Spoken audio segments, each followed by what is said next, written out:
Այսօր խոսելու ենք տախիկարդիայից, կասեք դրա առաջացման պատճառները որոնք են։ Նախ ուզում եմ նշել, որ տախիկարդիան դա ինչ է իրենից ներկայացնում, սրտխփոցն է, սրտի կծկումների հաճախացումը, ինչպես նշեցիք 100 զարկ եւ ավել, դա հիվանդություն չի համարվում, այլ սիմպտոմ է, գանգատ, որը տհաճության զգացողություն է առաջացնում տվյալ անձի մոտ, երբ որ առաջանում է որևիցե խնդրի հետևանքով։ Այսինքն սրտխփոցը կարող է առաջանալ ինչպես սրտային խնդիրների հետևանքով, այնպես էլ արտասրտային։ Սրտխփոցը երբեմն կարող է դիտվել էմոցիոնալ իրավիճակների ժամանակ, ստրեսային լարվածության ժամանակ, երբ ունենում ենք նյարդային համակարգի, վեգետատիվ նյարդային համակարգի գերլարված վիճակ,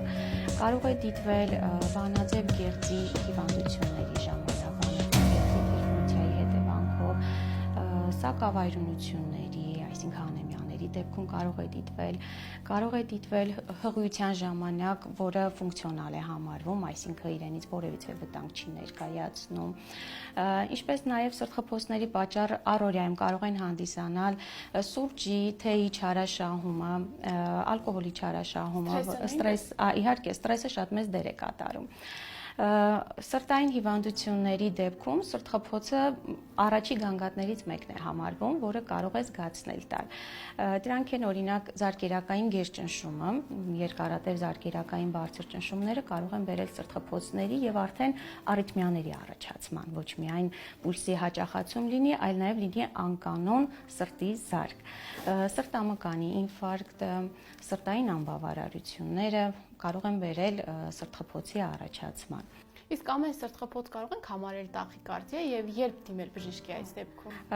Իհարկե ոչ, սրտխփոցը, ինչպես նշեցի, կարող է լինել ֆունկցիոնալ, այսինքն որևիցե հիվանդության հետ կապված չլինի, առօրյայում թեկուզ աստիճաններ բարձրանալիս,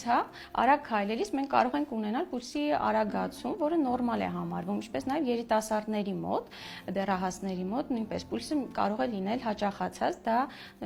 դիտվում է որպես նորմա, պաթոլոգիա չի դիտարկվում, բայց եթե ունենում են անհանգստության զգացում, այսինքն ճիշտ է արագացավ ու իրենց անհանգստացրեց, այս պարագայում արդեն կատարվում է որոշակի հետազոտություններ, որպեսզի տեսնենք կա խնդիր, թե ոչ։ Իսկ կա տախիկարդիայի տեսակներ։ Տախիկարդիայի տեսակները տարբեր են, արիթմիաները շատ են եւ ամեն մեկի մոտ կարող է լինել տարբեր բնույթի, տարբեր ձևով արտահայտվել։ Տարբերակում են կան սինուսային տախիկարդիաներ, որը նորմա է համարվում, մինչեւ 100 զարկ կարող է դիտարկվել, եւ կան նախասրտային եւ փորոքային տախիկարդիաներ,